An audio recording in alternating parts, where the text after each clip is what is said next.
सभी को वामा अकादमी के मंच पर उपस्थित सभी विद्वज्जनों को मैं शकुंतला मित्तल प्रणाम करती हूँ।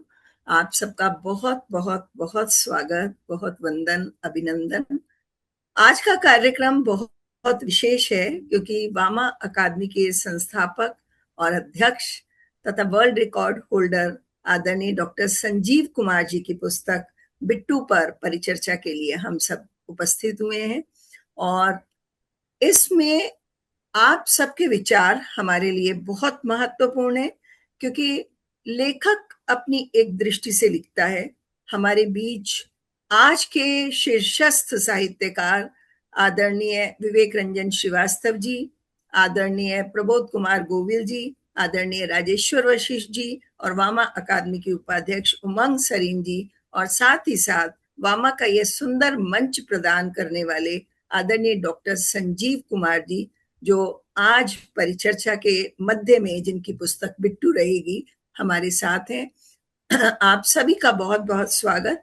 बताना चाहूंगी कि वामा के निदेशक आदरणीय संतोष श्रीवास्तव जी किसी स्वास्थ्य के कारण से आज उपस्थित नहीं है, और आप सबके औपचारिक स्वागत के लिए मैं आमंत्रित करती हूँ आदरणीय उमंग सरीन जी को, जो गीतकार भी हैं, कवित्री भी हैं, कहानीकार भी हैं, और अभी आपकी उसके गुलमोहरी रंग जो कि हमारे संजीव कुमार जी के प्रकाशन इंडिया नेट बुक से ही प्रकाशित हुई थी, उस पर एक भव्य कार्यक्रम हुआ।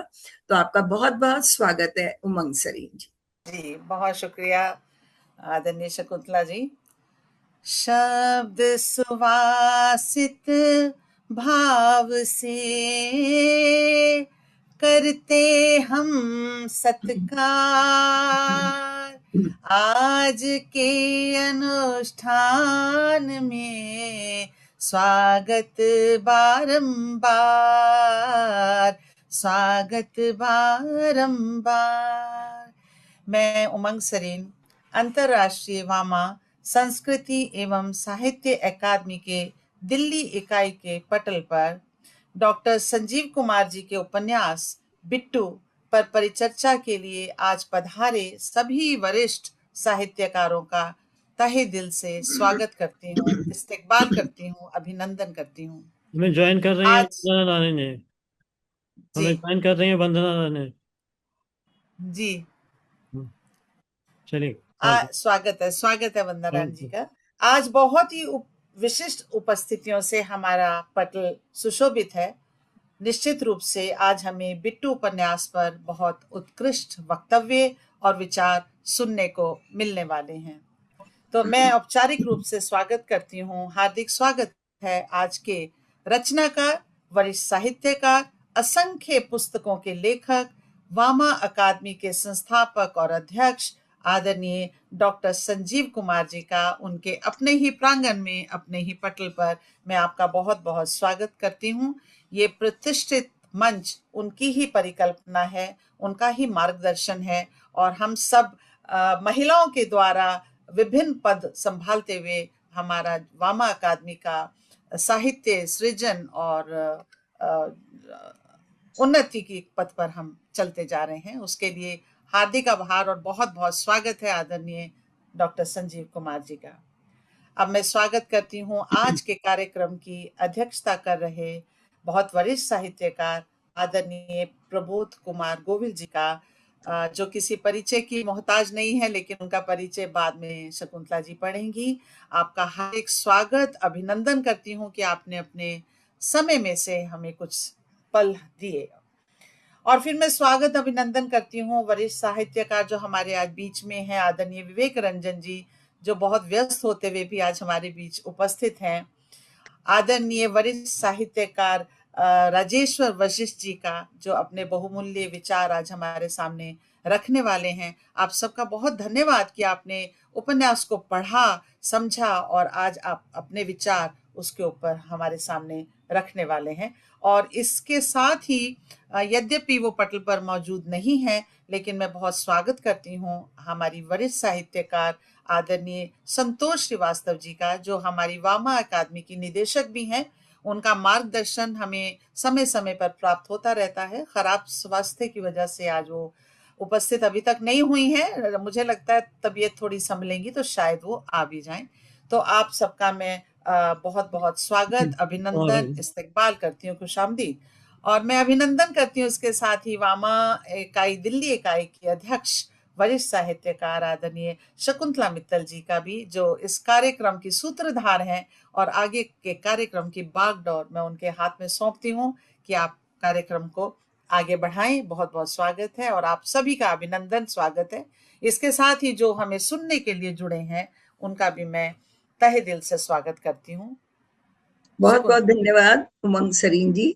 और एक बार पुनः आप सबका स्वागत करते हुए मैं एक बार आज जिस कारण, जिसको बिंदु बनाकर हम इस आभासी मंच पर उपस्थित हुए हैं, वह पुस्तक दिखाना चाहूंगी। उमंग जी आपके भी पास है, आप भी दिखा दीजिए। ये जो बिट्टू पुस्तक है, इस पर हम परिचर्चा करने के लिए उपस्थित हुए हैं। और बिट्टू के इस आवरण चित्र पर देख रहे हैं हम एक महिला जिसका बैक है, जिसके पीछे का, और कुछ प्राकृतिक वो और अंधकार और जल, और वे आगे बढ़ते हुए एक छोटा सा दिया भी जला हुआ है। यानी कि स्त्री बिट्टू के विषय में कुछ परिचय तो हमें इस आवरण चित्र से ही मिल जाता है कि किसी महिला का संघर्ष भी है इसमें। और उस संघर्ष में भी, क्योंकि महिलाओं, पहली बात जो वामा नाम दिया है डॉक्टर साहब ने, डॉक्टर संजीव कुमार जी ने इस अकादमी को, तो उनकी ये जो दृष्टि थी कि मैं वामा पर सभी महिलाओं को पदाधिकारी बनाऊं, उन्हें स्थान दूं, यह अपने आप में एक अनूठी दृष्टि थी।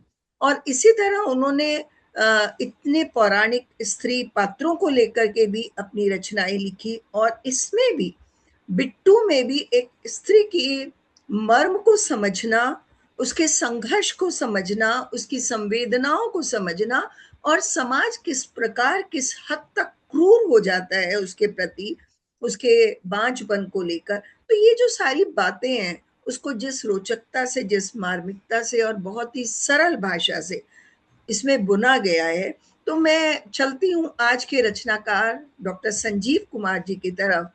कुछ प्रश्नों के माध्यम से पहले हम जान लें कि किस प्रकार उन्होंने इसकी रचना करने का मन में विचार उनके आया।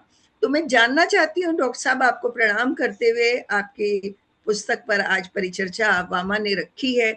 अब ये तो पुस्तक तो आपने लिख दी, जो भी विचार आपके मन में आए आप बताएंगे, और पढ़ने वाले उसको किस दृष्टि से देख रहे हैं।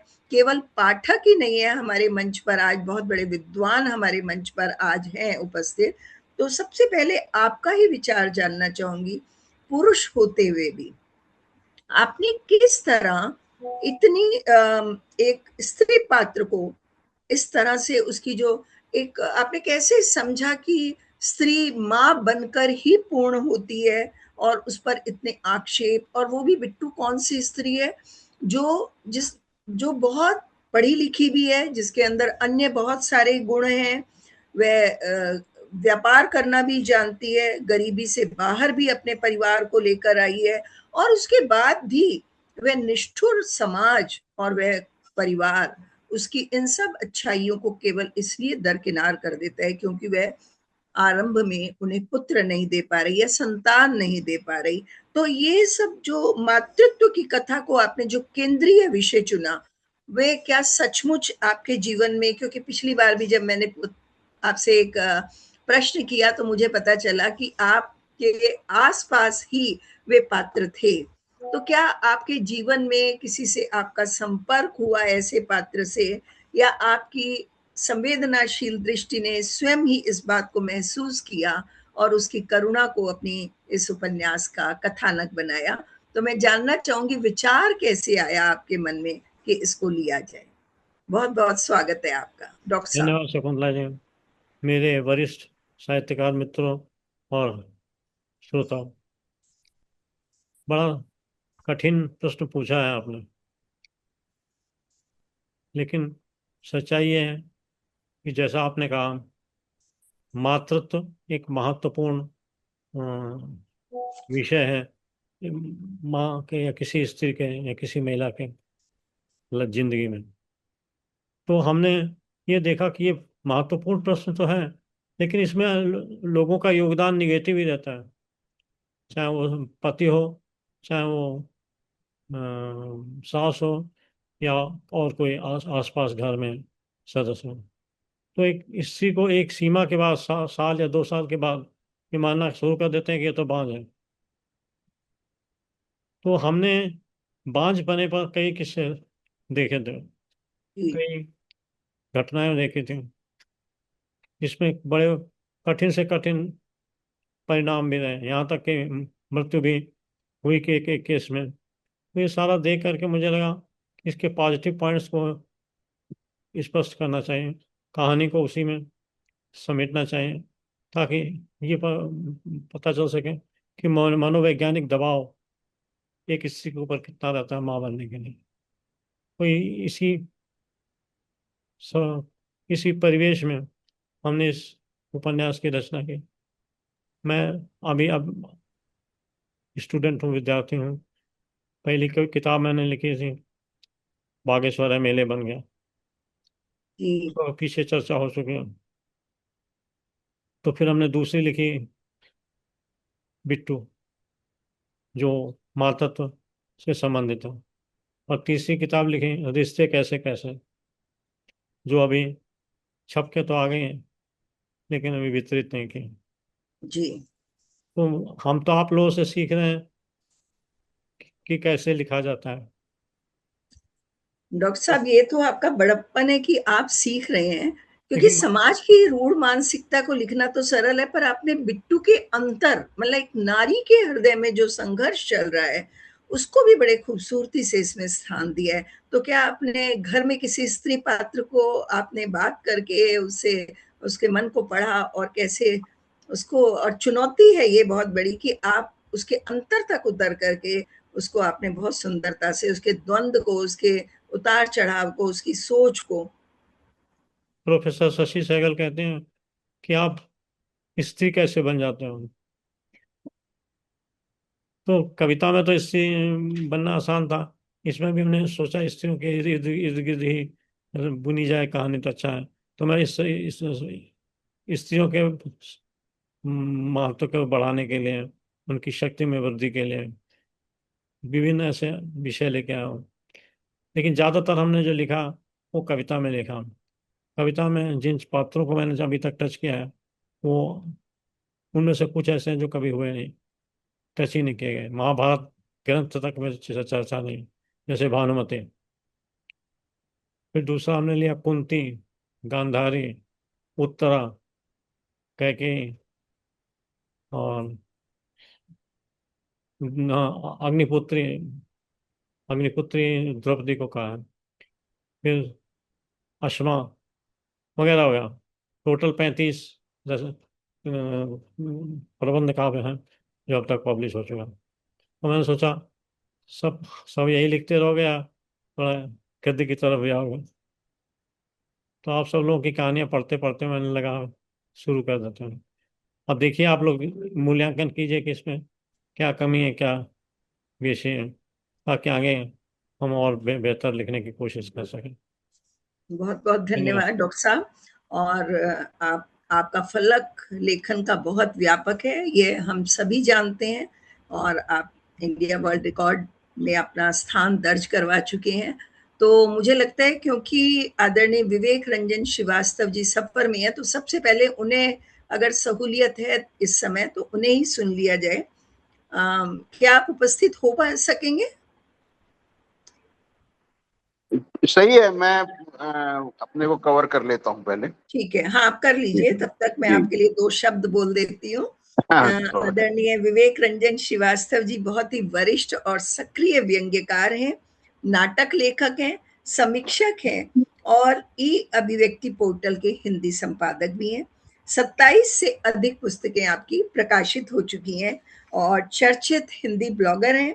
मिनाल रेजिडेंसी भोपाल में आप रह रहे हैं। आज आप इस पटल पर उपस्थित हुए, आपका बहुत बहुत स्वागत और अभिनंदन करती हूँ, और बिट्टू पर आपके विचार सुनने के लिए हम उत्सुक हैं। स्वागत है आपका। सबसे पहले मैं वामा अंतर्राष्ट्रीय मंच को आभार व्यक्त करता हूँ।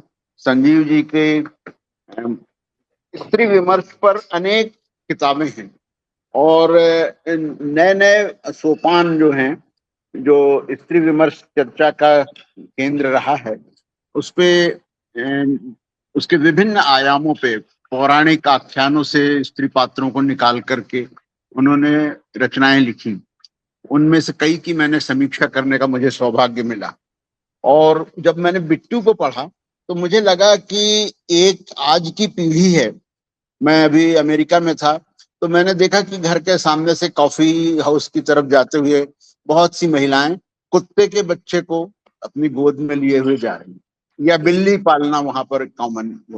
और एक तरफ हमारे यहाँ बांझपन को एक वास्तव में जिस ढंग से बिट्टू में व्यक्त किया गया है संजीव जी के द्वारा, वो एक बांझपन एक बहुत बड़ी स्त्री विमर्श की समस्या रही है और आज भी गांवों में।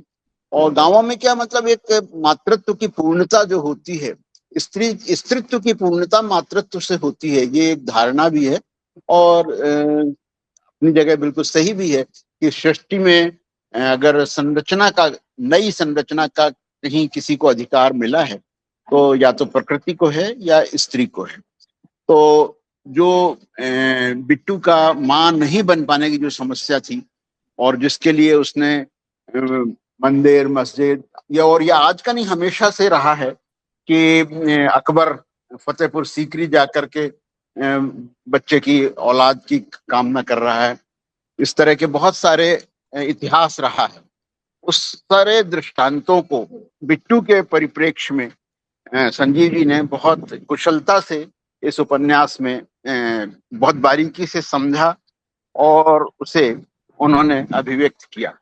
मैं उन्हें बहुत बहुत बधाई देता हूँ और मैं बहुत संक्षेप में अपनी बात इसलिए रख रहा हूँ कि हमने जहाँ चाय के लिए रुके थे वहां से हम अब आगे निकल रहे हैं। तो मैं शकुंतला जी को माइक वापस सौंपता हूँ और फिर से बधाई देता हूँ। बहुत धन्यवाद। बहुत बहुत धन्यवाद Vivek ji. Thank you sir.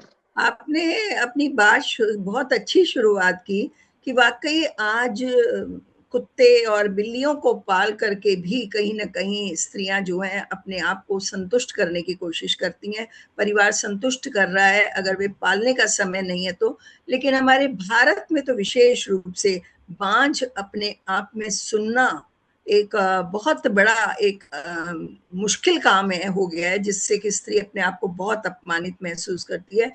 तो मैं उमंग सरीन जी से आग्रह करूंगी कि बहुत सुंदर समीक्षा आदरणीय विवेक रंजन श्रीवास्तव जी ने भेजी हुई है, तो आप एक बार उसे पढ़ दीजिए ताकि उनके विचारों से हम और हमारे साथ जुड़े हुए सभी विद्वान रचनाकार और श्रोतागण उसे सुन सके।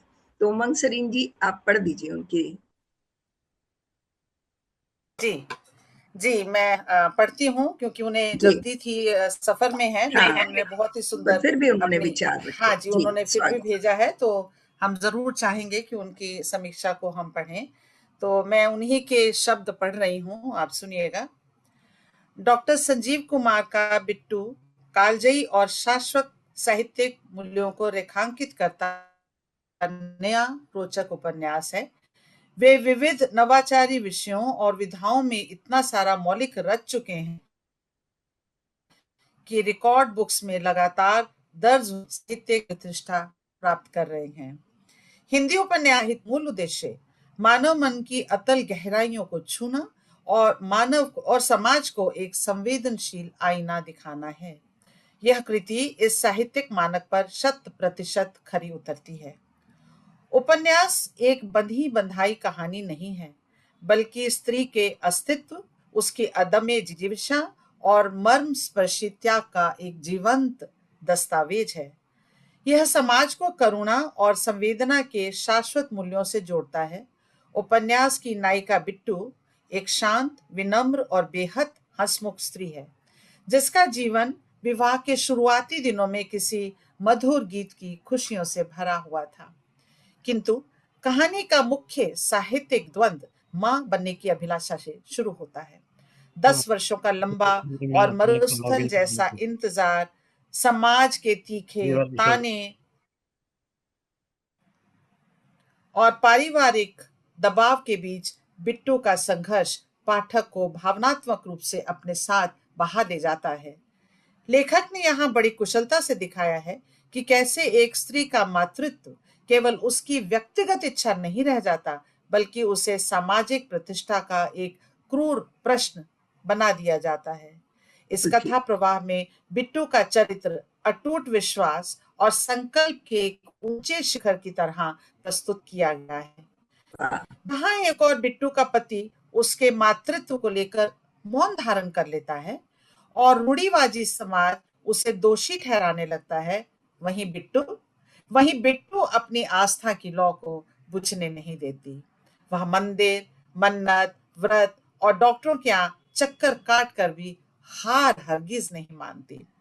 यहाँ तक कि अपनी जान दांव पर लगाकर सर्जरी का बड़ा जोखिम उठाना उसके इसी संकल्प को दर्शाता है कि वह अपने मातृत्व को पूर्ण करने के लिए किसी भी हद तक जा सकती है। लेखक की भाषा सरल होते हुए भी गहरी संवेदनाओं को व्यक्त करने में पूर्णतः सक्षम है। पूरी रचनाओं में प्रतीकों और उपमाओं का बहुत ही सुंदर और ललित प्रयोग किया गया है। उदाहरण के लिए, जब बीमारी की रिपोर्ट आती है तो लेखक उसे वज्रपात के समान बताते हैं। यह ललित शैली पाठक के हृदय में आदि से अंत तक करुणा का संचार करती है। उपन्यास में संतानहीनता पर सामाजिक प्रताड़ना के यथार्थ को चित्रित करते हुए लेखक लिखते हैं कि शुरू में घरवाले उसे समझाते, लेकिन धीरे धीरे ताने और फुसफुसाहटें बढ़ने लगी।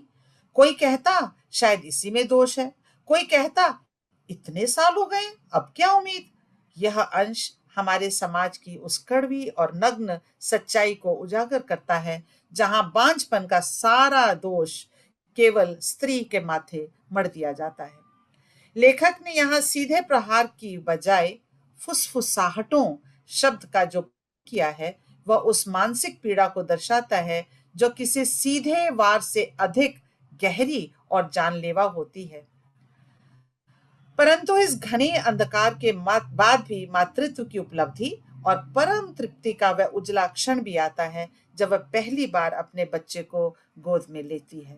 उसकी आंखों से अविरल अश्रुधार बह निकलती है और मन ही मन कहती है, हे भगवान, मुझे अब और कुछ नहीं चाहिए, तूने मुझे मां बना दिया। यहाँ बिट्टू के 10 वर्षों के तप और संघर्ष का एक सुखद अंत होता है। अब मुझे और कुछ नहीं चाहिए।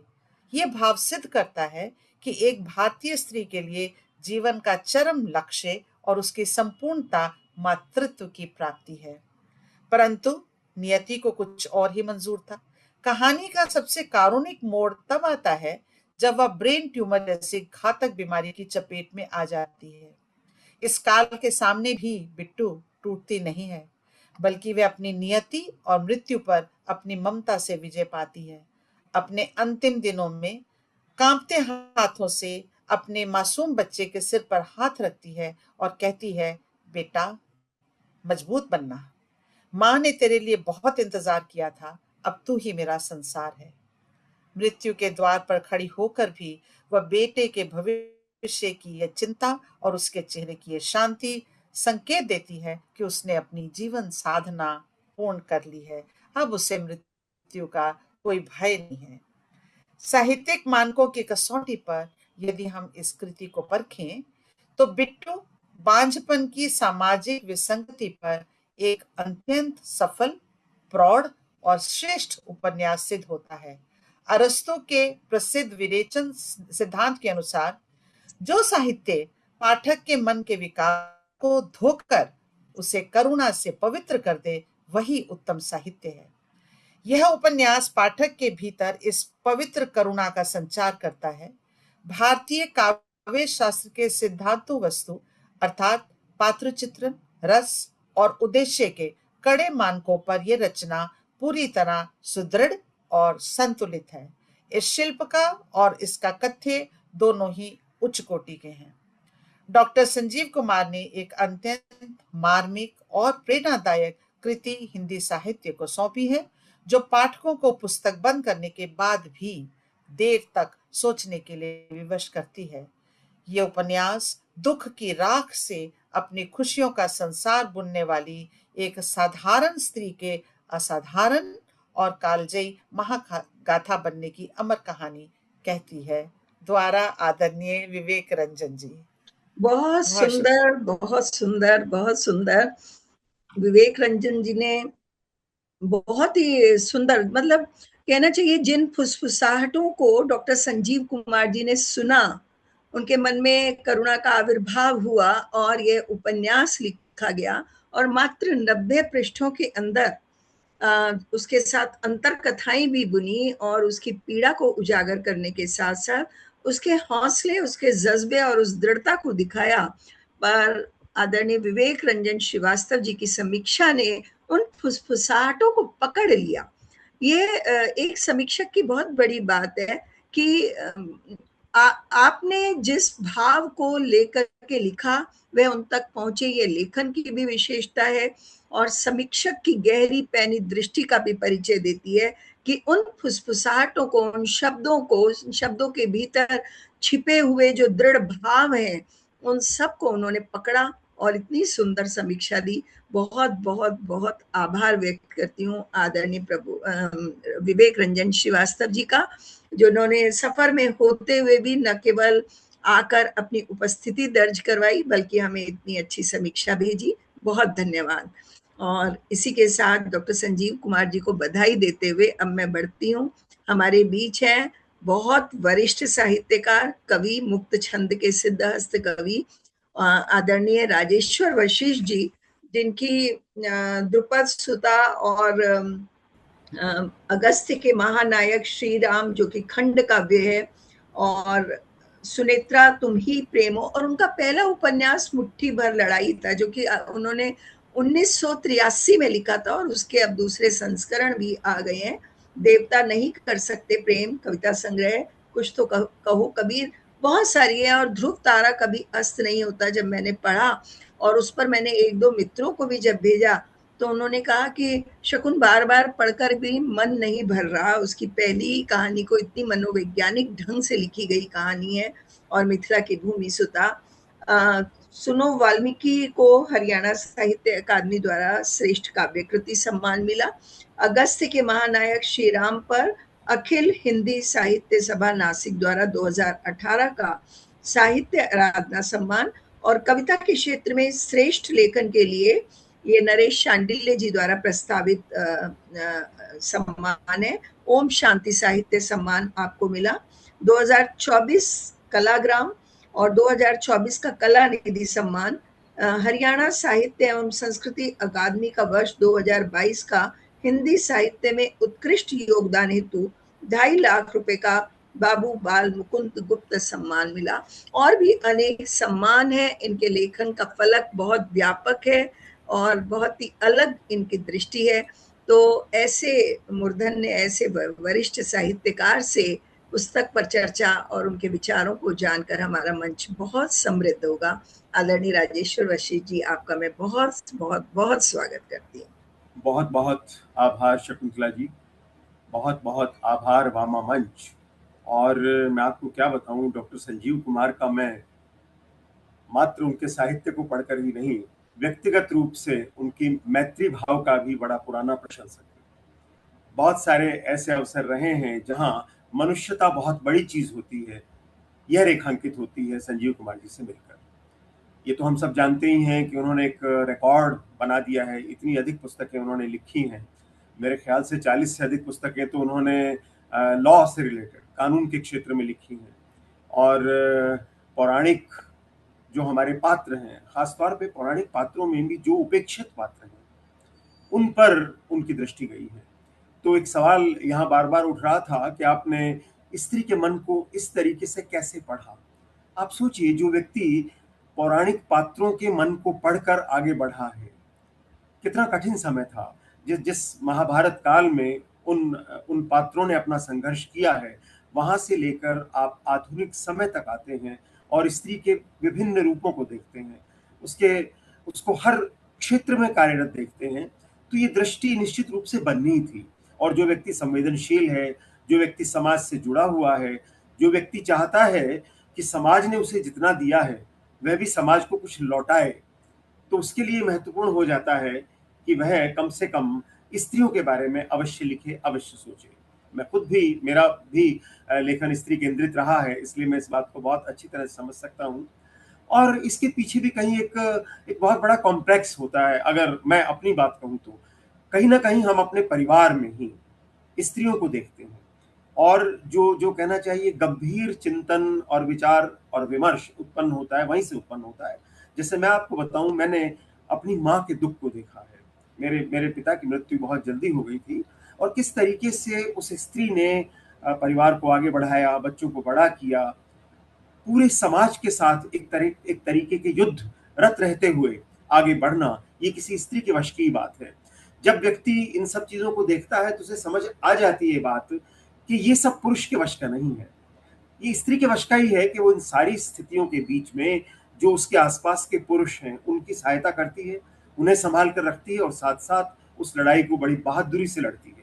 तो मैं ठीक से नहीं जानता, मुझे पारिवारिक पृष्ठभूमि की जानकारी नहीं है, लेकिन जरूर परिवार के भीतर की गहन स्थितियों को कहीं ना कहीं संजीव कुमार जी ने भी जरूर देखा होगा, और वे स्थितियां, वे परिस्थितियां छप जाती हैं हमारे मन पर, और एक लेखक के रूप में हम बार बार उस सारे कच्चे माल का इस्तेमाल अपने लेखन में करते हैं। बिट्टू की अगर मैं बात करूं तो बिट्टू को लेकर बार बार एक बात कही गई है कि ये बांझपन का जो संताप है उससे लड़ता हुआ उपन्यास है।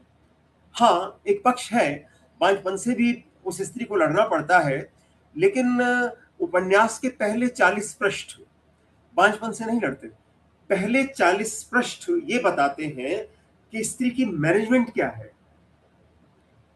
वो सामान्य पढ़ी लिखी स्त्री है, लेकिन उस दृष्टिकोण से पढ़ी लिखी है, लेकिन वह स्त्री मैनेजमेंट कितना अच्छा समझती है, ये अपने आप में देखने की बात है। जिस लड़के के बारे में वो सुनती है, चर्चा सुनती है, इत्तेफाक से उससे उसका विवाह भी हो जाता है, बड़ी खुश होती है, लेकिन उस परिवार में पहुंचकर जो संघर्ष उसे करना पड़ता है, मैं उसे बांझपन के संघर्ष से भी ज्यादा अंडरलाइन करना चाहूंगा। वहां जाकर वो देखती है घर के आर्थिक स्थितियां बड़ी खराब हैं, किस तरीके से वो स्त्री 20 रुपए 10 रुपए इधर से उधर से यहाँ लगाकर वहां लगाकर किस तरीके से पूंजी को बढ़ाना जानती है। तो ये एक बड़ा सूत्र जो उपन्यास देता है कि कोई भी स्त्री अगर उसके पास धन की कमी भी है, तब भी उन परिस्थितियों में भी थोड़े बहुत अपनी योग्यता से, अपनी प्रबंधन क्षमता से पैसे को मल्टीप्लाई कर सकती है, धन को मल्टीप्लाई कर सकती है, और परिवार को निर्धनता के आगोश से निकालकर एक सामान्य धरातल पर ला सकती है। आप सोचिए, सास के साथ मिलकर क्या नहीं करती, हर तरह का काम करती है, जमीनें लोग उसके पास रख के जाते हैं, रुपया लोगों को उधार देती है, कितनी तरह के कार्य करती है एक स्त्री के बारे में आप ये तो सोचिए। और दूसरी एक बात बताऊं मैं आपको, ये उपन्यास भले ही अप्रकाशित हुआ है, लेकिन मैं कह सकता हूं बहुत सारा इनके खजाने में लिखा हुआ माल रखा है, लेकिन इसकी कथा और इसकी स्थितियां जो हैं, ये लगभग 40 से 50 वर्ष पुराने परिप्रेक्ष्य में ये उपन्यास घूमता है। अगर मैं इस उपन्यास की टाइमलाइन को पकड़ूं तो ये उपन्यास कम से कम 40 से 50 वर्ष पुराने घटनाक्रम को लेकर चलता है। रुपए भी वही हैं, 10 रुपए 20 रुपए। आज की तारीख में 10 रुपए 20 रुपए का कोई अर्थ नहीं है, आजकल तो हजारों में बात होती है। डिग्रियों की बात होती है तो वही LT BT वही सब होती हैं जो आज से वर्षों पहले चलती थी। हम जब बड़े होने शुरू हुए तब तक तो बीएड आ गई थी। तो ये सारा परिप्रेक्ष्य और परिवेश है, ये काफी पुराना है। और बांझपन की स्थिति की बात जो ये उपन्यास उठाता है, बड़े अच्छे तरीके से उठाता है, और स्त्री संघर्ष करती है।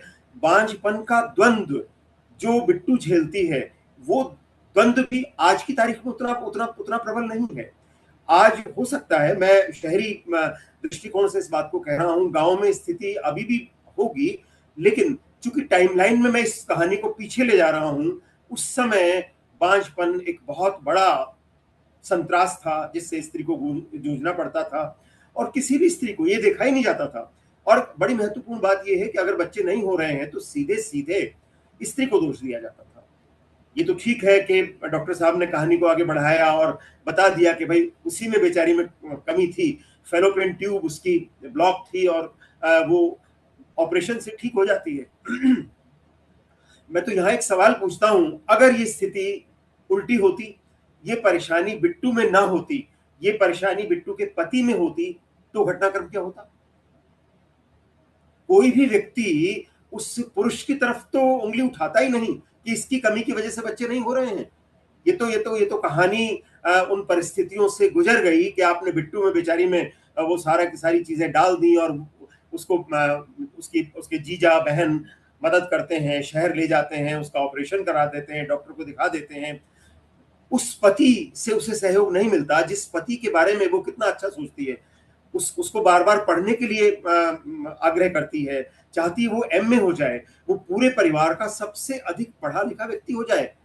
तो बिट्टू के इस कंट्रीब्यूशन को भी तो देखिए, किस तरीके से अपने परिवार के बारे में, पति के बारे में, बच्चों के बारे में, अपने परिवेश के बारे में कितना भला चाहती है। वो स्त्री गांव छोड़ के आ जाती है, उसके बाद भी वो अपने व्यापार को बंद नहीं करती। इस संकेत को भी देखिए, लोग आते हैं उसके पास सलाह लेने के लिए, व्यापार की स्थितियों के लिए, रुपया पैसा लेने के लिए, जो जमीनें उसके पास रखी हैं उनकी चर्चा करने के लिए। तो बिट्टू को आपको संपूर्ण परिप्रेक्ष्य में देखना पड़ेगा। और मैं ये कहना चाहूंगा, ये उपन्यास सिर्फ बांझपन की समस्या से नहीं लड़ता। बांझपन तो एक इश्यू बन गया है और अंततोगत्वा बच्चे भी हो जाते हैं, परिस्थितियां ठीक ठाक हो जाती हैं, लेकिन उसके बाद भी बिट्टू का संघर्ष सिर्फ बांझपन का संघर्ष नहीं है, वो एक बहुआयामी संघर्ष है। जो मैं समझता हूँ हमारी माओ ने हमारे बराबर की पीढ़ी ने, हम सब लोग भी 60 से ऊपर हो गए हैं, हमारी पीढ़ी ने जो तकलीफें झेली हैं, ये बिट्टू उन सारी तकलीफों का एक पुंज है। और उस दृष्टिकोण से ये उपन्यास एक बहुआयामी उपन्यास है। महज इस उपन्यास को बांझपन की समस्या से जूझता हुआ उपन्यास कहकर एक घेरे में, एक दायरे में समेट देना इस उपन्यास के साथ न्याय नहीं है। उपन्यास ये भी बताता है कि स्त्री पर आक्षेप भी लगते हैं, उन आक्षेपों के बीच उसे कैसे सरवाइव करना है, कैसे उसे आशावादी रहना है, कैसे उसे अपने परिवार के बारे में सोचना है, उस सास के बारे में भी सोचना है जो सास शुरू में उसका सहयोग करती है और बाद में उसके प्रति निष्ठुर हो जाती है। वे सारे लोग जो बिट्टू का पक्ष नहीं लेते, बिट्टू को अकेला लड़ने के लिए छोड़ देते हैं। वो पति जो एक जमाने में कहता है कि मैं तुम्हें पाकर संपूर्ण हो गया हूं, वो पति ये नहीं जानना चाहता कि बिट्टू का ऑपरेशन हो रहा है, उसे कितनी तकलीफ हो रही है। वो पति जब बच्चा हो रहा होता है तब थोड़ा सा खुश होता है, लेकिन जब उसे ये पता लगता है कि लड़का उत्पन्न हुआ है, तब उसके चेहरे पे थोड़ी रोशनी आती है। लेकिन बिट्टू एक चरित्र नहीं है, अपने आप में भरपूर एक सृष्टि है। बिट्टू एक बहुत बहुत बड़ा ऐसा वृत्त बनाती है बिट्टू अपने आसपास, जिसमें महिलाओं के समस्त गुण केंद्रित हो जाते हैं। उस दृष्टि से मैं कहूंगा कि उपन्यास कोई छोटी उपलब्धि नहीं है। हाँ, कई सारे फैक्टर्स हैं जो मैं अपनी आदत के मुताबिक जरूर कहूंगा। उपन्यास लगता है प्रेमचंद के जमाने का है, भाषा को लेकर, शैली को लेकर। आज जो कहना चाहिए कहानी का, उपन्यास का कथ्य जिस धरातल पर चलता है, जिस भाषा को लेकर आगे बढ़ता है, उपन्यास उसे नहीं छूता। उपन्यास जो पहले के मापदंड हैं, 1950, 60, 70 तक का जो लेखन है, उसी कैटेगरी में आके फॉल करता है। लेकिन आप समझ सकते हैं, प्रेमचंद आज भी पठनीय हैं। जो नए हम सब लोग लिख रहे हैं, हमें लोग बहुत जल्दी भूल जाते हैं, प्रेमचंद को नहीं भूलते हैं। तो उस दृष्टि से मैं कहूंगा कि डॉक्टर साहब आज के समय में उस तरीके का लिखकर भी सबसे आगे निकल गए हैं। तो अपने आप में उपन्यास बहुत बड़ी उपलब्धि है और मुझे बड़ा अच्छा लगा इस उपन्यास को पढ़कर। पता नहीं क्यों जब शकुंतला जी ने मुझे दिया तो कहा कि बहुत छोटा सा उपन्यास है, देख लीजिए आप क्या कहेंगे का मतलब मैं समझ रहा हूँ कि आप कोई ऐसी बात तो नहीं कहेंगे जो नागवार गुजरे। तो खैर, जो मेरी अपनी आदत है उसके मुताबिक मैं जो मुझे कहना होता है वो तो मैं कहता ही हूँ। अपने आप में एक भरपूर उपन्यास है, पूरी कहानी है, लेकिन अपने आप में प्रेमचंद के समय की भाषा और अभिव्यक्ति की बुनावट की छाप लिए हुए है। और अपने आप में मैं समझता हूँ ये रचना बड़ी प्रसिद्ध होगी और इस रचना के माध्यम से एक स्त्री की संपूर्णता को, स्त्री अस्मिता के एक संपूर्ण रूप को देखा जा सकेगा।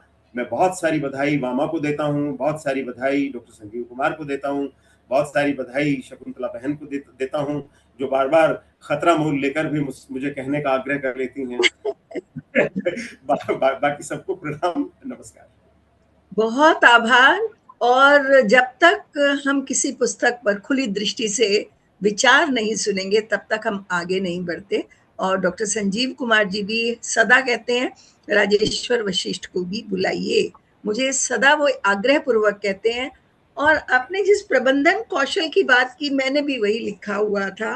और पेज 30 पर एक जगह वो अपनी नंद से पूछती है, जब खाना बनाते समय वह रसोई में देखती है कि कुछ है ही नहीं, मसालदानी में बड़ा थोड़ा सा सामान है, बेसन बहुत जरा सा है कड़ी बनाने के लिए, और वह एक अच्छे परिवार से आई है जहाँ उसे कुछ काम नहीं करना पड़ा, और उसे 100 रुपए तो उसका भाई यूं ही दे देता है, एक बार वो 20 रुपए मंगवाती है। तो उस वहां उसके प्रबंधन कौशल की वो जो दिखती है, उसकी जो दूरदृष्टि दिखती है, उस पर मेरी भी दृष्टि गई। और पेज 30 पर वहां वो अपनी नंद से जब पूछती है तो वो बताती है कि भाई 30 रुपए आते हैं और 2 रुपए दादा अपने लिए रखते हैं, 1 रुपया मकान का किराया और बिजली के लिए दे देते हैं, और 27 रुपए अम्मा को दे देते हैं घर का खर्च चलाने के लिए। तो वह बहुत परेशान होती है, लेकिन जो आपने प्रबंधन कौशल की बात की वो इस तरह दिखाई देती है कि कब सस्ते दामों की राई को खरीदना है, स्टॉक में रखना है, फिर 20 रुपए वाली जब 40 में हो जाए तो निकालना है। और जिस तरह से वह अपनी सास सितारा को सपोर्ट करती है और अपने घर को आगे बढ़ाती है, वह उसको कहीं क्रिटिसाइज नहीं करती, उसे दुख तो पता होता है, उसे पता चलता है कि किसी जमाने में ये बहुत अच्छे धनाढ्य भी थे, नाना और दादा दोनों के घर से, लेकिन अब ऐसे हाल हो गए हैं। तो वह एक तरह से मन में जैसे ठान लेती है कि वापस उसी प्रतिष्ठित स्थान पर इस परिवार को हमें लेकर जाना है। और डॉक्टर संजीव कुमार जी ने उसके उस संघर्ष को, उस उठापटक को और उसकी योजनाओं को, बड़ी दूरदर्शिता उसकी जो है उसे बहुत अच्छी तरह दिखाया है। जैसा कि आपने बताया, वह जमीनें खरीदती है, जरूरतमंद को ब्याज पर पैसे भी देती है वह, तो ये सब काम वह करती है। लेकिन थोड़ा सा दुख वहां पर हमारी सामाजिक जो एक रूढ़िवादी मानसिक दृष्टि है, जो हमारा पिछड़ापन है, वो नजर आता है कि विवाह के 2 वर्ष बीत जाने पर सितारा भूल जाती है उसकी सास कि इसने परिवार को इतना आगे बढ़ाया है। और उसका पति भी कह देता है कि तुम तो बांझ हो, तुम्हारा मुंह देखना ही अपने आप में अभिशाप है, वो दिन पूरा खराब हो जाता है। मतलब स्त्री जिस तरह से अपने परिवार के लिए, और ये आज के ठीक है, ये उपन्यास पिछले जो परिदृश्य है उसमें लिखा गया है, लेकिन किसी अन्य रूप में, क्योंकि मैं जानती हूँ स्त्री होने के नाते बेशक घर में किसी भी चीज की कमी ना हो, घर से बाहर निकलने का मतलब होता है मैं 2 दिन पहले से अपनी योजनाएं बनाकर किसको क्या चाहिए सब सुव्यवस्थित करके निकलूं, और फिर भी घर में घुसते समय मन में कहीं एक धुकधुकाहट होती है कि अरे कोई ये तो नहीं कहेगा कि खुद तो घूम फिर कर आई है, हमें ये चीज नहीं मिली। तो एक तरह से स्वर चाहे पिछले परिदृश्य और पिछले उसमें लिखा गया है, लेकिन स्त्री आज भी वही है, वैसी ही सोच परिवार की है, वैसी ही सोच समाज की है, जिसे डॉक्टर संजीव कुमार जी ने बहुत अच्छे से समझा। और रात के 10 बजे जब वह सितारा उसे निकाल रही है, तब भी बिट्टू की सोच देखिए, जो कि ज्यादातर स्त्रियों की होती है कि घर की बदनामी न हो, तब भी वह अपने पति को कहती है रात को ही निकल जाते हैं, क्योंकि अगर सुबह निकलेंगे तो सारी जगत हंसाई होगी। तब ये नहीं सोच रही कि मुझे अपने घर परिवार को कटघरे में खड़ा करना है, तब भी उसकी आदर्शवादी, उसकी सकारात्मक सोच ये चाहती है कि मेरे परिवार पर किसी प्रकार की आंच ना आए, कोई उन पर कोई आक्षेप ना लगाए। यानी कि यहाँ पर आके मुझे ऐसा लगने लगा डॉक्टर संजीव कुमार जी आज भी कहते हैं ना, समाज को हम कुछ दें। अगर हम बार बार गिरने की, टूटने की, जैसा कि आज हो रहा है, और हम देखते हैं 4 दिन में शादी टूट गई या उसने उसको मार दिया, अगर हम बार बार साहित्य में भी ये लिखते रहेंगे तो यही हमारी पीढ़ी पढ़ेगी और यही सीखेगी। तो मुझे लगता है डॉक्टर संजीव कुमार जी ये चाहते थे कि समाज को शेप दूं, गढ़ूं, बनाऊं अपने आदर्शों से, अपनी सकारात्मक सोच से।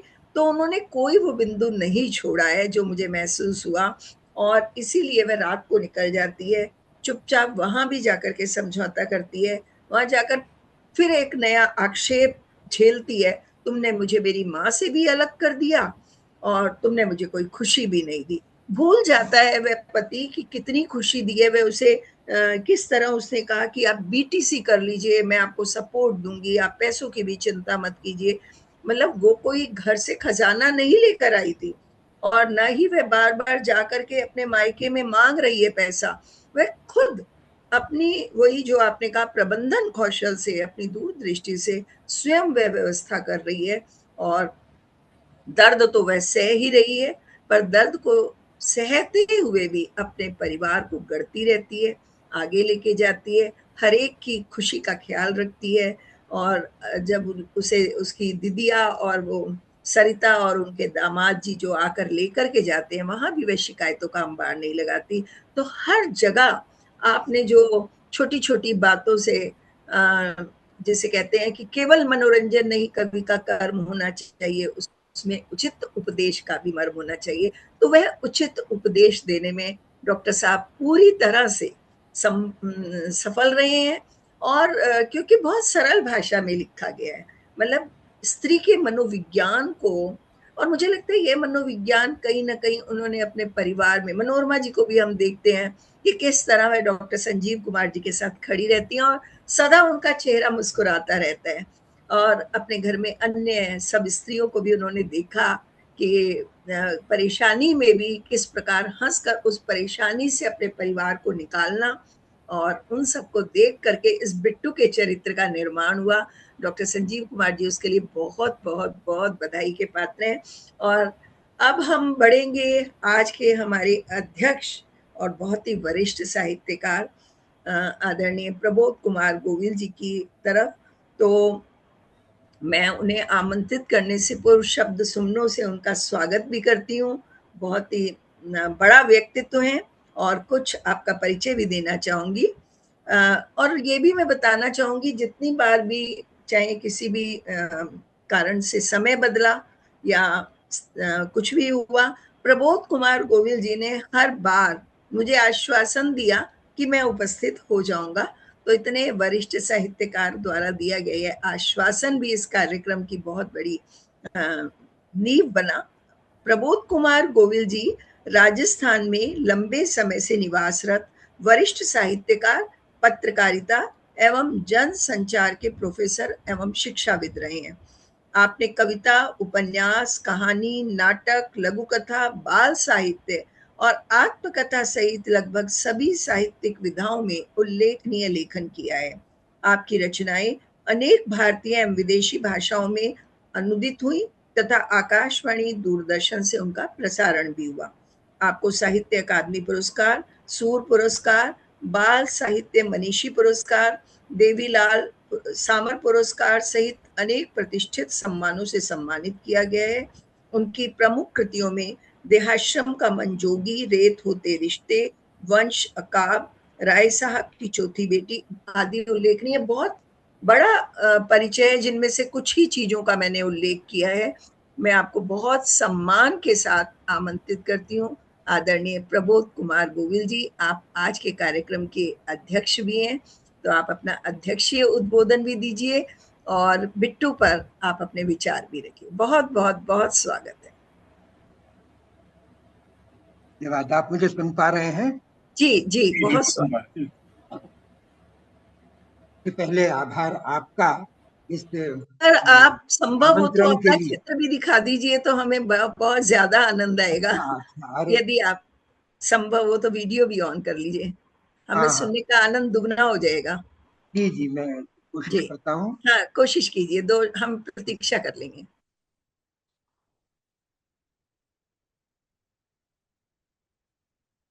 कि भाव जब चेहरे के देखो तो सुनने का आनंद बढ़ जाता है। आप आराम से कोशिश कीजिए, कोई वो नहीं है परेशानी।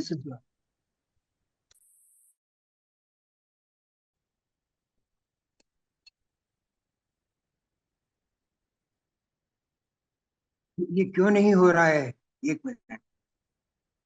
और वहां पर वीडियो लिखा होगा एक। हाँ, वाह, स्वागत है आपका। बहुत प्रणाम करती हूँ आपको, बहुत बहुत स्वागत। मैं इस कार्यक्रम के आरंभ से ही आप सभी को सुन रहा था और मुझे ये पता नहीं था कि ये वीडियो ऑन है या ऑफ है। अभी जब आपने कहा तो मुझे लगा, तो मैंने कोशिश की, लेकिन मैंने आपकी बातें सभी की और पूरी सुनी। तो सबसे पहले इसी औपचारिकता में कि आप सबको मैं स्वागत भी करता हूं, बधाई भी देता हूं। वामा अकादमी को ये अवसर देने के लिए, शकुंतला जी कह रही हैं कि मैंने हर बार हाँ कह दिया हर कार्यक्रम के बदलाव के लिए, लेकिन ऐसा कार्यक्रम जो मन में ये हो कि होना ही चाहिए, कब होगा, ये जब मैं सोच रहा था, फिर ऐसी कोई बात नहीं थी कि उसके लिए समय नहीं निकाला जाए, इसलिए मैंने कहा था। तो खैर मैं अपनी बात शुरू करता हूँ। बहुत अच्छे विचार मुझे इस पे सुनने को मिले, लेकिन एक बात मैं फिर आरंभ में कह दूं कि मुझे अध्यक्ष के रूप में अंत में बोलने का एक बहुत बड़ा लाभ यहाँ पे दिखाई दे रहा है। शायद पहली बार दिखाई दे रहा है या बहुत कम दिखाई देता है।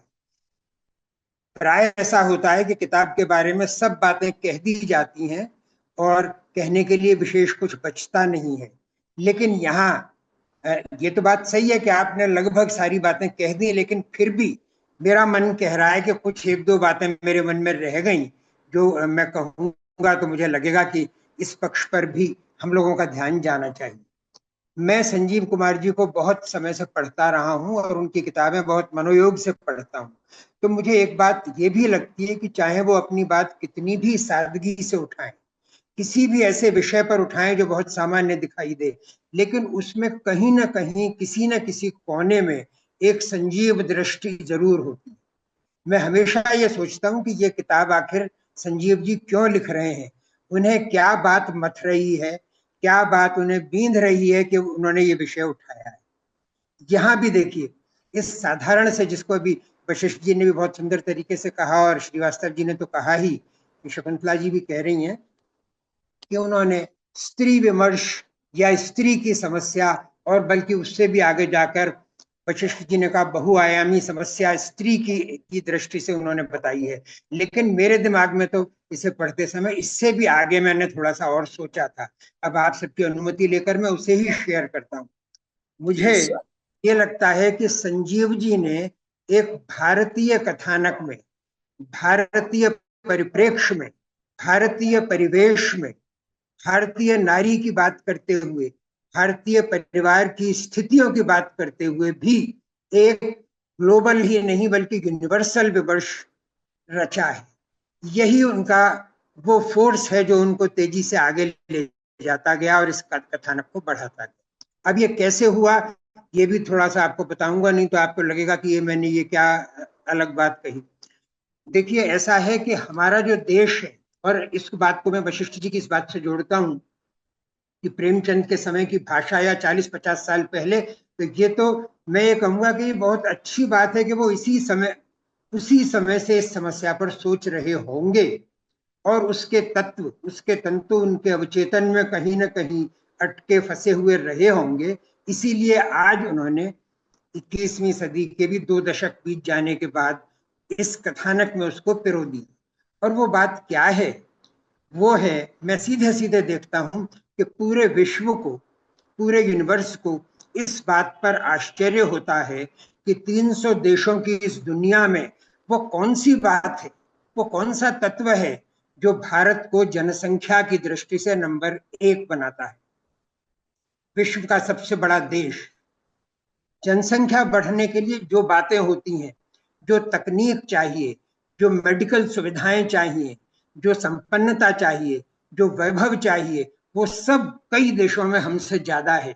वो हमसे बहुत आगे हैं, हम उनसे बहुत सारे मामलों में पिछड़े हुए हैं। हमारा देश संख्या में कुछ भी हो, लेकिन बहुत सारे मामलों में हम संपन्न नहीं है।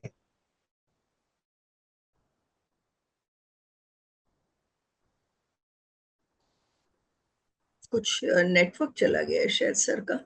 संजीव जी, पूरी व्यवहारिकता होती है माँ की, क्या मानसिकता होती है पिता की, परिवार की, और उस पारिवारिक इकाई में संतान की स्थिति, वो इंटेंसिटी बिट्टू के माध्यम से संजीव जी हमको लगातार दिखाते।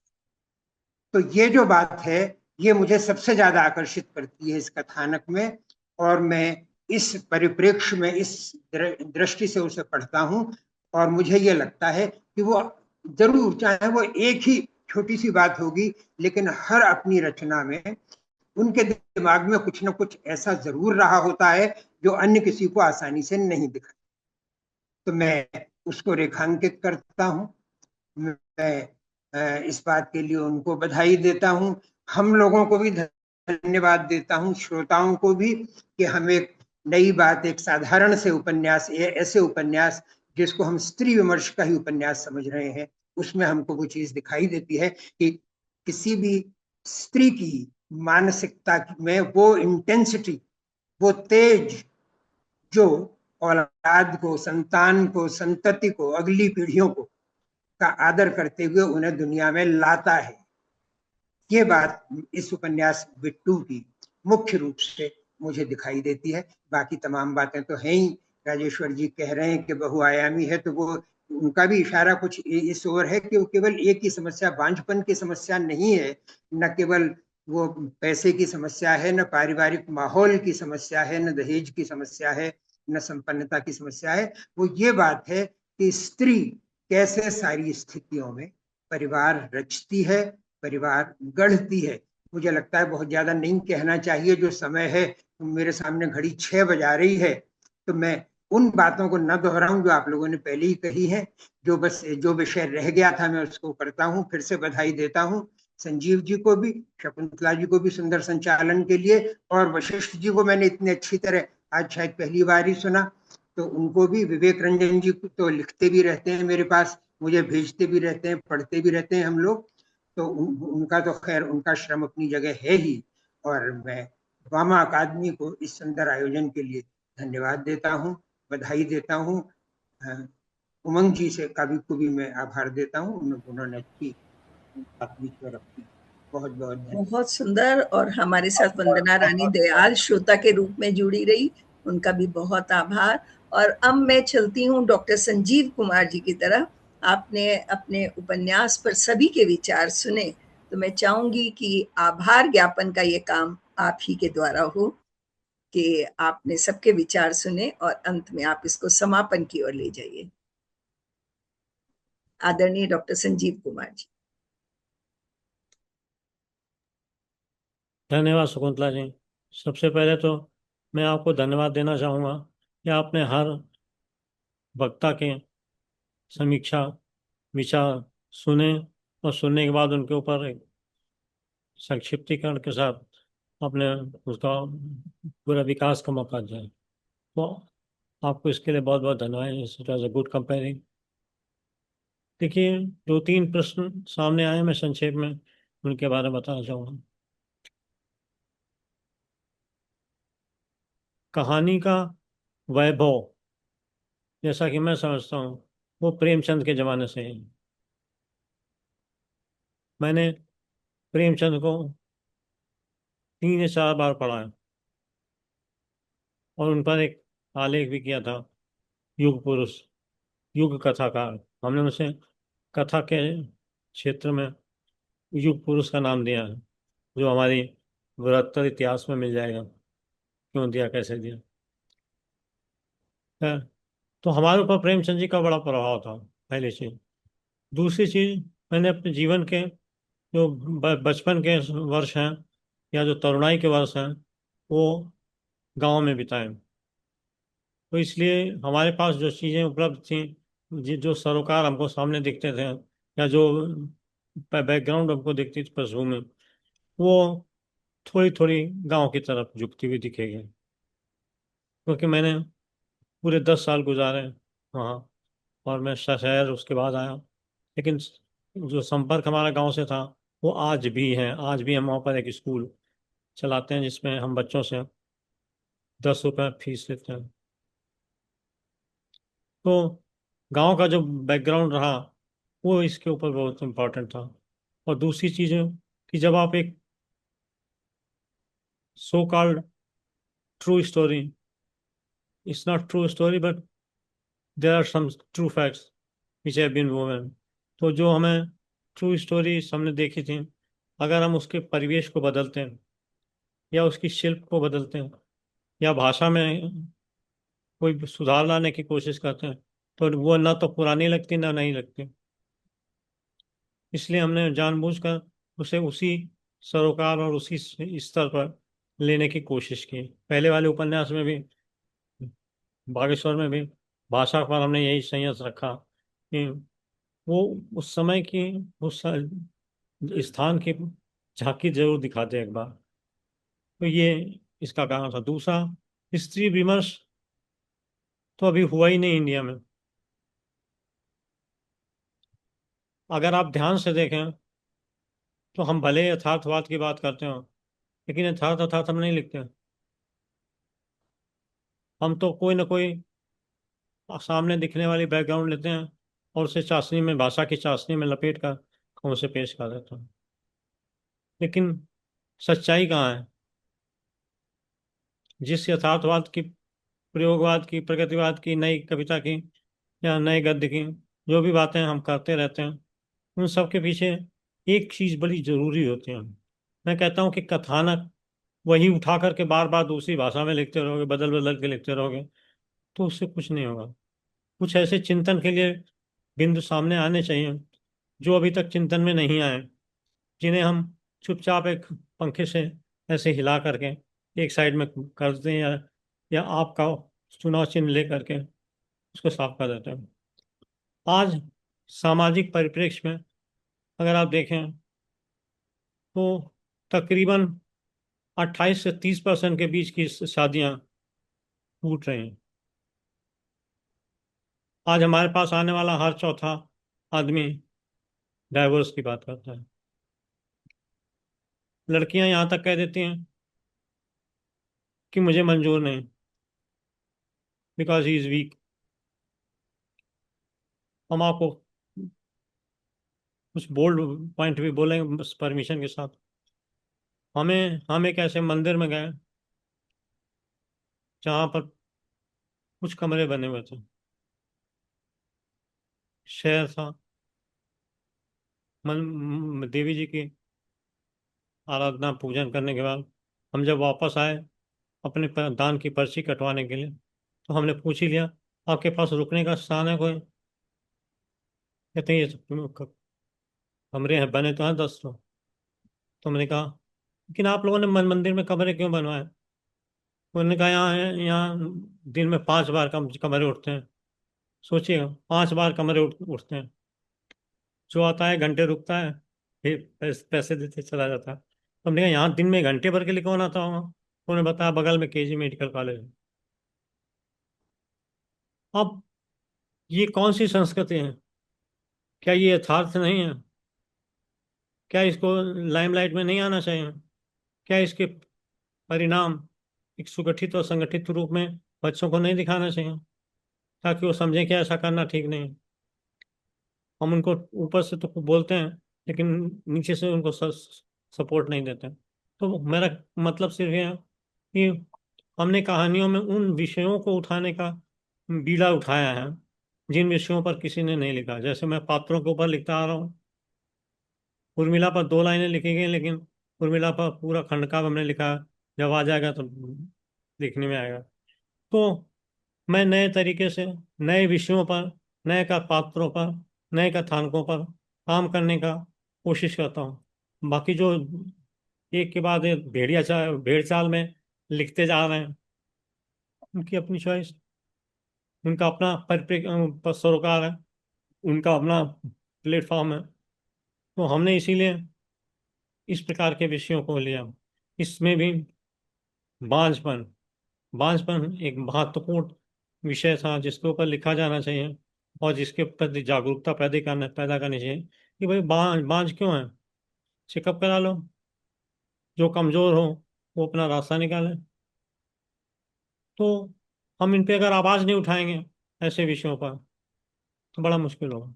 आज बच्चों में नहीं पढ़ रहे शादी के बाद। क्यों नहीं पढ़ रहे हैं? उसका रीजन ये कि 30 साल की लड़की हो जाती है, 32 साल का लड़का।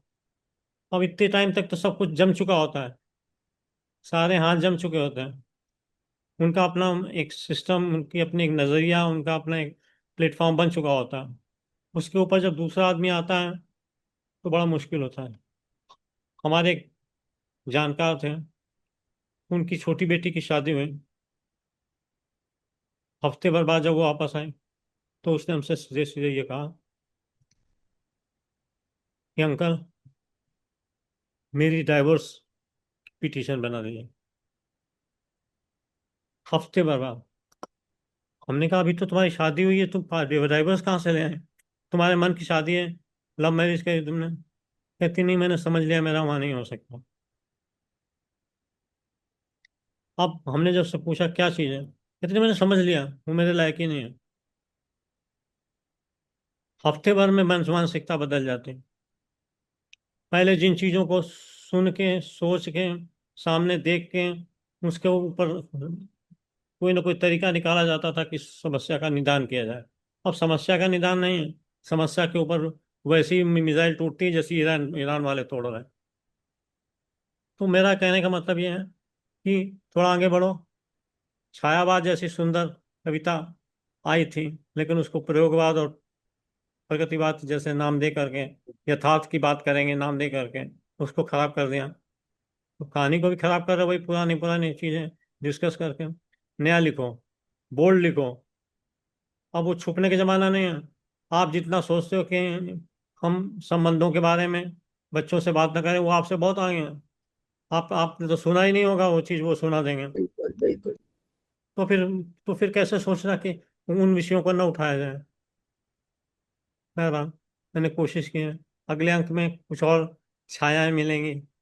नहीं नहीं, बहुत अच्छी बात है ये। और वही बहुत ये अच्छा। फर्क है कि जो जो विदेशों में ये संस्कृति है कि वो लोग एक यूनिट के रूप में नए इंसान को देखते हैं। जब बच्चा पैदा होता है तो उनको लगता है एक और यूनिट आ गई।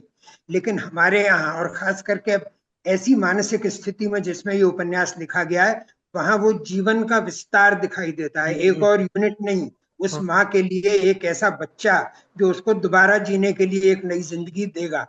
वो भाव अगर हम उभारते हैं तो ये ग्लोबल भी है और यूनिवर्सल भी है। अब एक संजीव एक जी। अगला जो उपन्यास मेरा चल रहा है संक्षिप्त रूप से बताऊंगा, फिर क्लोज करेंगे। उसमें हमने एक ऐसी स्थिति को लिया है कि दो सहेलियां आपस में बहुत समझदार, आदर्शों पे चलने वाले, दोनों एक दूसरे को संभाल के चलती थी, कॉलेज में शोधों से दूर रहने वाली, अंततः जाकर के उन्हीं शोधों में फंसती हैं। अंततः जाके उन्हीं नहीं शोधों में सर। फंस जाते हैं। और यहाँ तक कि एक आदेश हो जाता है, तो बिना घर में किसी को बताए वो जाके FIR लिखा दे। जी जी जी। ये चेंज हो रहा है, लड़कियां इतनी इतनी काबिल हो गई हैं कि वो ऐसा कर सकें। बिल्कुल।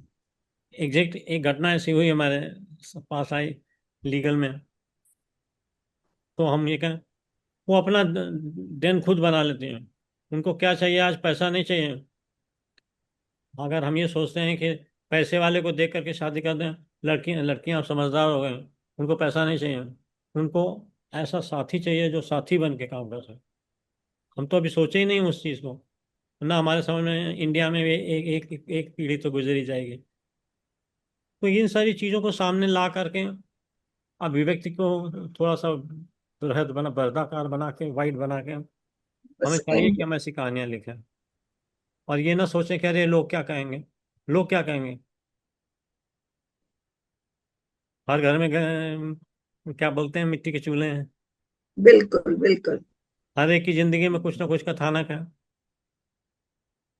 और लोग वो तो कुछ भी कहीं कहेंगे तो इसका मतलब ये है कि उन्होंने पढ़ लिया आपकी किताब को, बस इसी रूप में लें हम उसको। और डॉक्टर साहब के पास कथानक इसलिए भी ज्यादा है क्योंकि एक तो वे सामाजिक और पारिवारिक परिवेश में देखते हैं, और दूसरा वो कानून से जुड़े होने के कारण उनके पास जो हाँ, समस्याएं आती हैं हाँ, वहां उसके से लिए भी उनसे वे बोलना चुन लेते जरूरी है। हैं। एक पूरी किताब कानून पे लिखी है, जी। आनंदी एडवोकेट। तो वो बस वहां सारे से। उसमें लीगल मटेरियल मटेरियल के हैं। खैर एनीवे, बिल्कुल। तो मैंने अपनी संक्षिप्त बात बताई कि थोड़ा सा कथानक में नयापन लाइए, नई नई समस्याओं पर उंगली उठाइए, लोगों को समझ में आए, कुछ ना कुछ तो हो उसका हंस होगा ही, कुछ ना कुछ तो विचार आएंगे। जी अब न्यायालय ने भी पीछे दिन कह दिया, live in relation will be considered as a live relation. कर लो बात, हो गया पंटा था समाज का। आप रोकते रहो कि इसको ये पता ना चलने पाए, वो तो आपसे पहले उसमें गूगल में पढ़ ले रहा है। तो इन्हीं शब्दों के साथ मैं कहूँगा कि मैं थोड़ा थोड़ा 2 कदम आगे चल के लिखने की कोशिश कर रहा हूँ, लेकिन उसमें कोई नया नाम देना ठीक नहीं लगता मुझे। तो धन्यवाद। आज की परिचर्चा बहुत अच्छी रही, अध्यक्ष, आपको बहुत बहुत बधाई। नहीं, और पहले अध्यक्ष उमंग जी को सरीन जी, हम आभार व्यक्त करते हैं कि उन्होंने एक बार कहने पर हाँ कह दी, बिल्कुल। और वो हमेशा हमारे साथ सपोर्ट के लिए खड़े रहते हैं। उन्होंने हमारे ऊपर एक बड़ी बड़ी अच्छी किताब भी तैयार की है, पत्ते कहीं खड़के। अरे वाह, नाम भी मुझे भी बहुत सुंदर बधाई है, आपको, उसके लिए भी बहुत बहुत बहुत बधाई। बहुत आज सुंदर नाम है। जी, तो पत्ते आज कहीं पुनः खड़के से कभी फोन किसी करके ने लिखा डॉक्टर हो तभी वो साहब ने यहाँ भी पर आ बधाई दी है आपको। हाँ, पाया। मैं तो बहुत बहुत आभार आपका, राजेश्वर जी का बहुत बहुत अभिनंदन, आभार, धन्यवाद। आप हमारे किसी भी बुलावे पर हमेशा तैयार हो जाते हैं। है। इफ एंड बट के बिना I am grateful. Thank you. आज गोविल जी के दर्शन हुए, उनका आशीर्वाद मिला, ये बहुत बड़ी बात है। ये हाँ, बहुत बड़ी उपलब्धि इस कार्यक्रम मेरा की। भी सौभाग्य है। मैंने बताया कि आपको पहली बार इस तरह सुना मैंने, तो ये बहुत अच्छी बात है। बड़ा सुख मिला, बड़ा अच्छा लगा सर। जी बिल्कुल। तो संतोष जी नहीं आ पाई किसी कारण से, तो लेकिन उनको भी मैं धन्यवाद दूंगा, उन्होंने कहानी के बारे में हाँ, सपोर्ट किया। तो जी और आपने बताया स्वास्थ्य ठीक नहीं है, तो ये बात जरा वो है चिंता वाली। अब वो अकेली रहती हैं तो स्वास्थ्य तो ठीक रहना हाँ, वो चाहिए बोल उनका। नहीं पा रही थी, साइनस की प्रॉब्लम बहुत ज्यादा बढ़ गई थी, तो मैंने कहा अभी दीदी आप ऐसे में अपना ध्यान रखिए, मत अभी आइए। अभी दवाई बताता हूँ, कार्यक्रम समाप्त होने हाँ, के दवाई बाद। बता दीजिए। ठीक है। तो वो जब बीमार पड़ती है तो उनको एक दवाई हमें बतानी पड़ती है, जी बिल्कुल। हाँ, हाँ, और वो रिलीजियसली उसको एक्सेप्ट भी कर लेती, खा ले कि ठीक हो जी जाएंगे, हाँ, ठीक हो गए। ये हाँ, भरोसा है आप पे, इसलिए कर लेती है। धन्यवाद जो है उमंग सरीन जी को, इस जी सारे बिल्कुल। ऑर्गेनाइजेशन के लिए। शकुंतला जी के साथ मिलकर उन्होंने इस कार्यक्रम को डिजाइन किया और सबको एक इकट्ठा किया।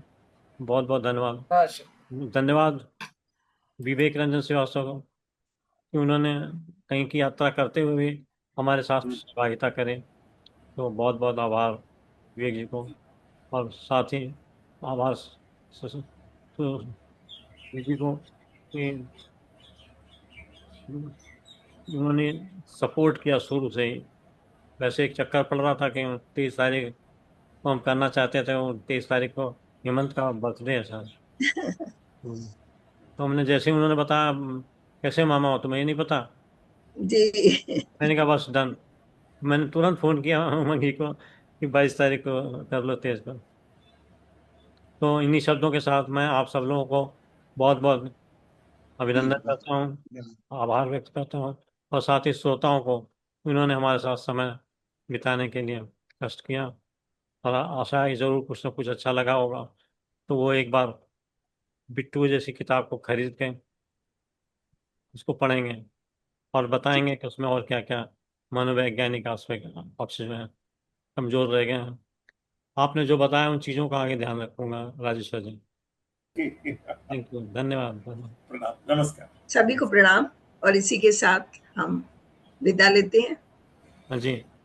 जी, शुभ संध्या, शुभकामनाएं शुभ सबको। संध्या।